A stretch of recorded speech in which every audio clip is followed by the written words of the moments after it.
The Nissan Leaf is far and away the best-selling electric car in the UK, making up more than 40% of pure EV sales in 2017. Now there's a new one, and it represents a complete overhaul, with new styling, more range and some clever new technology. We headed to the international launch in Tenerife to get behind the wheel and see if the second-generation Leaf can continue its predecessor's sales dominance. Traditionally, price has been a stumbling block to EV uptake. With new technology requiring heavy investment from car makers, costs were recouped in the price of the car. However, that's starting to change, because the entry-level Visia model is £1,500 cheaper than its predecessor at £21,990, while the top-spec Techno trim starts at £27,490. Couple that with the fact that running costs are much lower than in conventionally powered vehicles, Nissan reckons about 85% less, and the financial side becomes very appealing. Entry-level Leafs lack the premium feel of the higher trims but still have some appealing kit on board. Standard equipment includes cruise control, LED rear lights and daytime running lights, and a 7-inch infotainment screen. Take a step up to Ascenta to get a leather steering wheel, adaptive cruise control and Android Auto and Apple CarPlay, while in-connector models get 17-inch alloy wheels, privacy glass and a part leather interior. All of the interesting kit is on the fully loaded Techno trim, with full LED headlights, a heated leather steering wheel and seats, and a decent 7-speaker Bose audio system. It's also here that you'll find Nissan's clever ProPilot semi-autonomous driving assistant features.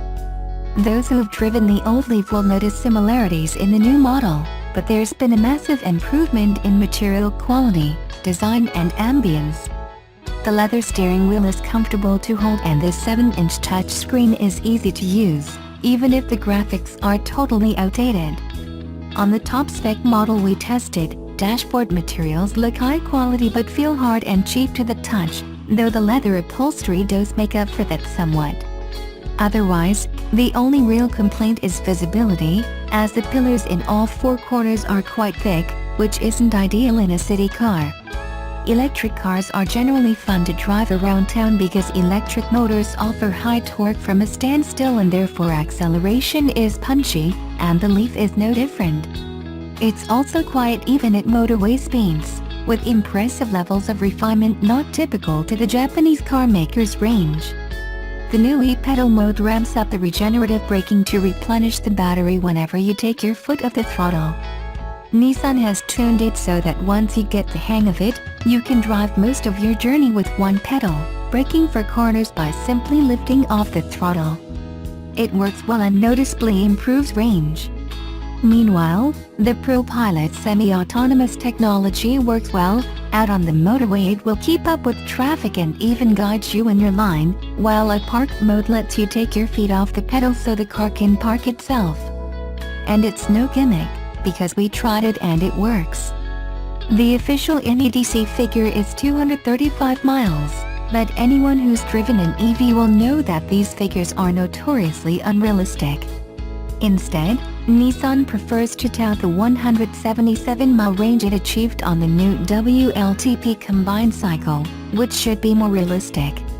Our test route involved driving up and down a mountain, so it was impossible to gauge how realistic that is, but with the aid of the e-pedal regenerating lost energy it's entirely plausible. That means the average motorist would only have to recharge their vehicle once a week. Nissan has already taken 12,000 orders in the 3 months since the new Leaf was revealed, with more than half of those from people who've previously owned a Leaf. You can order one now, but if you want to see it in the metal first, dealers will start to receive them at the end of the month. The Leaf officially launches on February 2nd, with the first deliveries to start shortly after.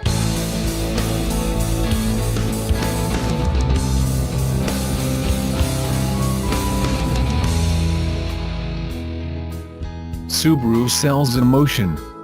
Their entire marketing strategy is about love, which is actually a pretty accurate take on how we buy cars. There's very little logic in a lot of our buying decisions. Consider how much time some of us spend in our vehicles. There's nothing wrong with picking an automobile that gives you some sense of happiness. That's led to a rise in SUV sales, because big cars make Americans happy. Seeing the market for SUV grow while not having one its own to sell, Subaru introduced the Crosstrek, a crossover that will appeal to buyers looking for an all-wheel drive in a big, but not too big, package. Starting at $21,795, the Crosstrek is an inexpensive entry into the crossover market from a company best known for its all-wheel drive vehicles. Throw in 8.7 inches of ground clearance, an upgraded infotainment system and up to 33 miles per gallon, and it's no surprise that the Crosstrek's sales have increased year over year since its introduction in 2014. If only the engine had a bit more get up and go from the engine. Behind the wheel, the Crosstrek smooths out road bumps and potholes splendidly for a car in its price range. While I was unable to find any appropriate off-road locations in the Bay Area that didn't require me to break a host of local laws, the streets in my San Francisco neighborhood are currently being ripped up by construction crews. These mangled avenues gave us a good indication that even when faced with asphalt drop-offs, ruts and speed bumps, the crossover delivers a comfortable ride.